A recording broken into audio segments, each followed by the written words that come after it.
Y'all hit that like button, hit that subscribe button. Did I see the town halls? Yeah, that's what I was talking about earlier. Let me find one. Missouri Town Hall.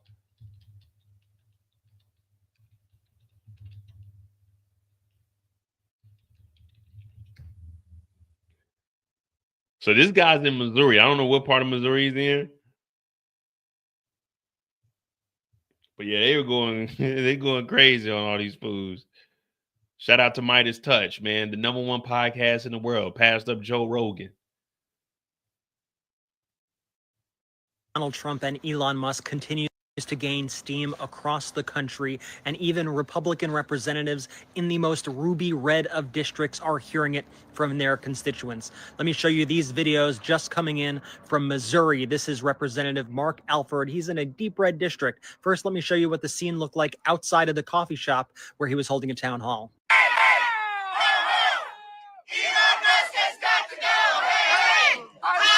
Hey, oh, okay.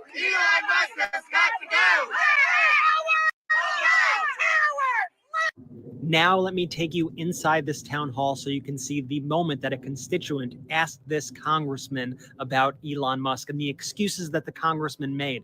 But guess what? His constituents were not buying it. And by the way, the entire town hall was like this. The people were pushing back. They are fighting back. Check this out. By the way, remember to follow our account for more stories like this and add the Midas Touch podcast on Apple and Spotify now. Elon Musk has contracts with the federal government. But he is also, I think, doing an effective job. Conflict of interest! Show me! There are a lot of people who don't want to see waste, abuse, and fraud weeded out. Some of them here today. I don't want him in charge of it. But he is at least fraud and abuse. Executive. He can appoint whoever he can appoint you. I thought it was your. Man, shut up. Hey, ho, ho. Elon Musk has got to go. Hey, ho, ho. Elon Musk must got to go. Hey, ho, ho. Elon Musk must got to go. Hey, ho, ho. Hey, I ain't never seen no white people put together something so organized. They all turn it, man. They talking about it's conflict of interest. He needs to leave. Oh, no, don't cry now. This is what y'all wanted. This is what y'all voted for, Missouri. We a red state. You know, I put my little vote in there. Didn't do anything. We lost. But yeah, hey, ho. Elon Musk must got to go. Hey, I like that. I might need to put that sound. I might need to get that sound bite to put it on here. Hey, man, ruby red districts. This is how it goes, though.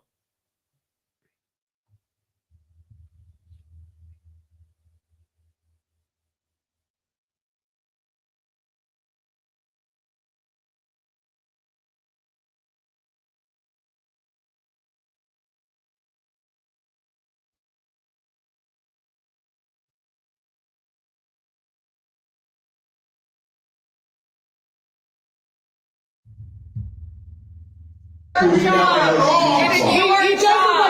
Musk and the president have agreed that if there is any potential conflict of interest,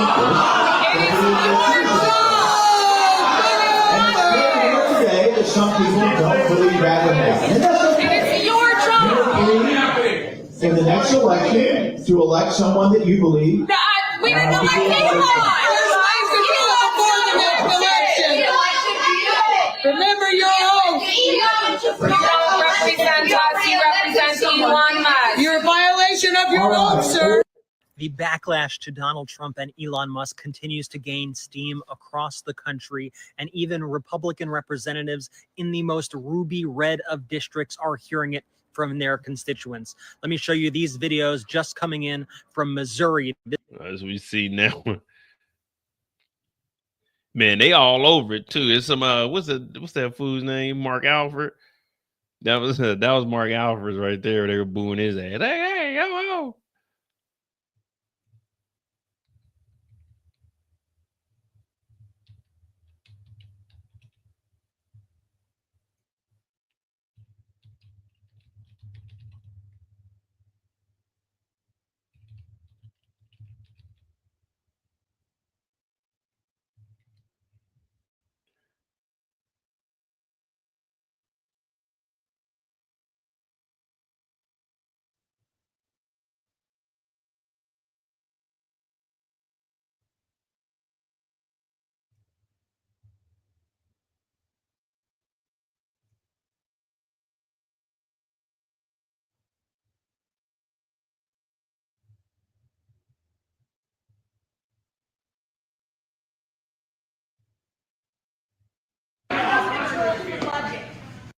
Yeah, all you want, but I can't understand 10 people, let alone 100 people. They said it's the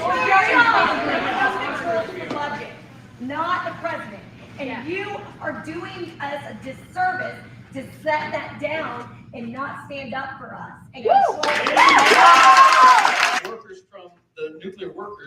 See, the crazy thing is, these Republicans, they got common sense. They got common sense. They just act dumb. They just act dumb. Everything that we were telling y'all was gonna happen happened. And now you're realizing that these motherfuckers is liars. All politicians are liars, but some of them lie more than others. And some of them really gonna do what they want to do. And that's where we're at now. Now, all of these damn representatives, senators, they're gonna have to figure it out. Are we gonna try to stay loyal with Trump and lose our jobs? Or we gonna do what the voters want and turn on Trump and Elon? Elon and Trump are already gonna collide. There's about to be a lot of backlash coming for everything that Elon is doing. Someone's gonna piss Trump off. There's already interviews with those two sitting next to each other, and they're not even asking Trump anything. They're just asking Elon. Every time Trump talks, Elon's talking over him. So it's eventually going to catch up. It's just the early stages, but they're going to clash because everyone's like, nah, man, we're not conforming.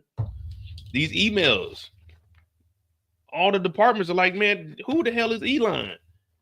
Steve Bannon, he's a crook. He did some jail time, but even he's beefing with Elon. He told Elon, take his ass back to South Africa, you immigrant. So it is wild, but it's going to take a minute, but we'll get there. The NNSA, our nuclear stockpile, and CDC workers working on the bird flu, being fired by DOGE and then having to be rehired when someone realizes, oh gosh, we need those people. Why is a supposedly conservative party taking such a radical and extremist and sloppy approach to this?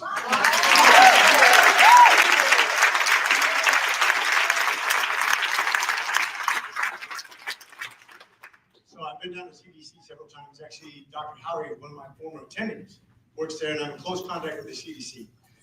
They have about, 13,000 employees? 13,000 employees at the CDC. In the last couple of years, those probationary people, which is about 10% of their employee base, which is about 1,300 people, which you're referring to. A lot of the work they do is duplicitous with AI. Once again, one of the problems we have. I happen to be a doctor. I know a few things. Okay. Just give me here's what we know. If you have 13,000 employees, and I'm sure you're aware of the size of government, the second biggest leading job creators in the last 4 years has been government, next to healthcare. Healthcare first, government second. If we continue to grow the size of government and we can't afford it, it's going to have shortfalls in your Medicare, Medicaid, Social Security, and other things that we can't afford, guys. We have to make some decisions. And one of the things with the CDC, in my opinion, in my humble opinion, this is my opinion, you may disagree with it, but in my opinion, when you make those 10% cuts to the new hires, a lot of it's duplicitous jobs. And I've talked to Dr. Howell, and I've talked to CDC, and I'm in close contact with them, and I know how they do their research. And I know how computers work in ferreting out those information, the treatments, the recommendations, what they should and they shouldn't be done. And I believe that they could do more with less, just like the Marine Corps and everybody else does, when you have to do more with less in order to survive. We do more with less in the military just for the simple fact that we get to do budget every single year. So when you always hear that in the military, we got to do more with less. This is what we got. Well, we have a budget. So every year we're going to get a bigger budget.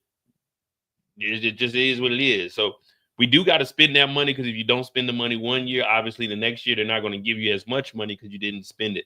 But we do need that. Like if I just I was in charge of equipment. So I was ordering stuff nonstop. I was in charge of over $2.7 million worth of equipment. And I was ordering roughly about I want to say around $200,000, $300,000 worth of equipment throughout the whole year. So like one physical year, it'd be about $250,000, $300,000. because it's all kinds of stuff that we had to order. Then some months, some years you might have a bigger budget because we got to buy all new suits. Buying 10 new suits, that right there is almost $50,000. You know what I mean? But do more with less is because we know we're going to have a budget. The military's got one of the biggest budgets. So we're fine with that because we know the next year we can put in for it. But these other federal jobs, they're just cutting them. Like health, we need as many employees that we can get over there. It's already slow as hell at the hospitals. We already behind on research compared to other countries. So they talking about cutting 10% on new hires. How about, look, we do this. The senators, we cut your pay and allow that money to come back because y'all getting paid more than what all these employees are getting paid anyway. How about we do that? But then they always talk about therefore America first, but he just said we're going to cut 1,300 people and we can replace that with AI. So how was that putting America first when you're taking away the American jobs? So they just talking, man.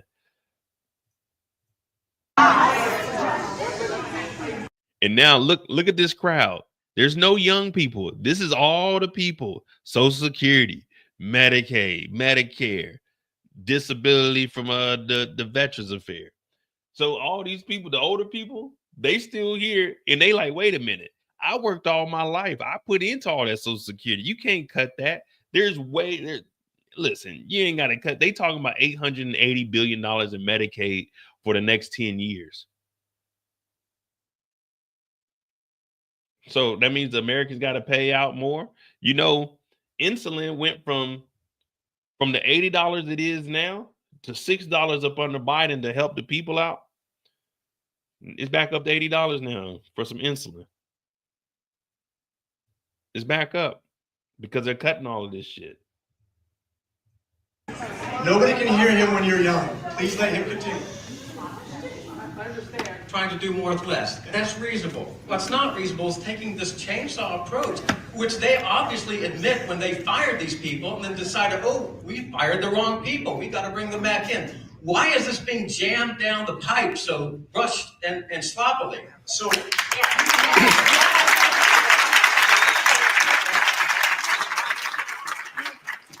understanding is when you say you have this many employees that you have to cut, that organization decides who they're going to cut. Now, they may make. No, the organization doesn't decide who they're going to cut.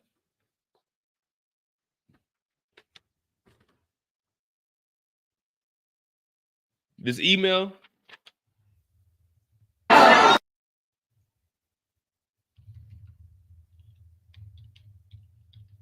More Americans turn to NBC News than any other news organization.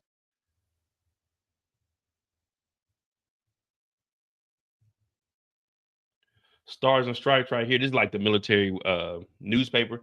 The Pentagon expects to fire more than 5,000 civilian probationary employees starting next week.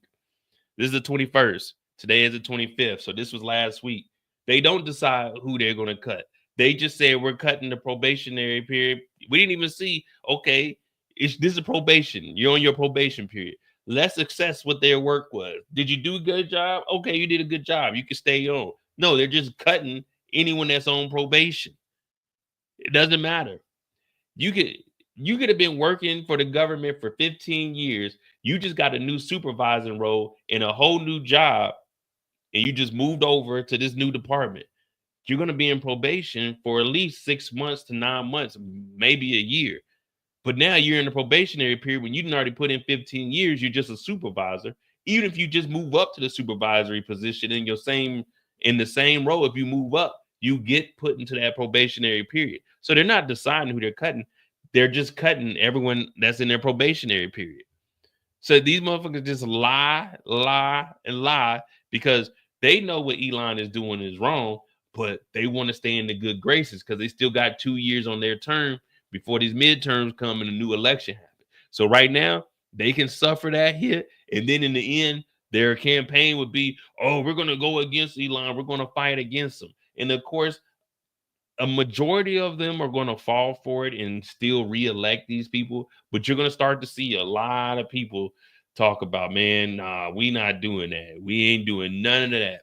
You got the farmers already turning on him. You got the unions turning on him because Trump is trying to get rid of the unions. So it's going to take a while. And this is his last term. So for him, it doesn't matter, because if he messes it up real bad, guess what? He's still going to get paid the rest of his life. He already put it in place where the president gets immunity as long as it was in his official act. So he'll just go on about his life. He already scammed millions of dollars with these cryptocurrencies when he first got into office, the Melania coin, the Trump coin. He's hustling people for bullshit t-shirts, hats, which he's not supposed to even be doing because he's the president. He's supposed to leave all of that alone. He owes $468 million to New York. We're still waiting on that to get out of the what court is that? The appellate court. We're waiting on that. I'll keep you updated on there. I think they're going to knock it down from 460 maybe down to around like 200 million, but he will pay that. Elon's probably going to foot the bill for him. He'll probably try to get that drawn out. The 34 counts, they're still going to be on there. So maybe since they're not dismissing the case, it'll still be there. We might be able to get him in some jail time. But by that time, 4 years to be up, there's going to be a lot of destruction. I'm Mo.J. This is the Mo You Know. Hit that like button, hit that subscribe button. I'm about to get on out of here.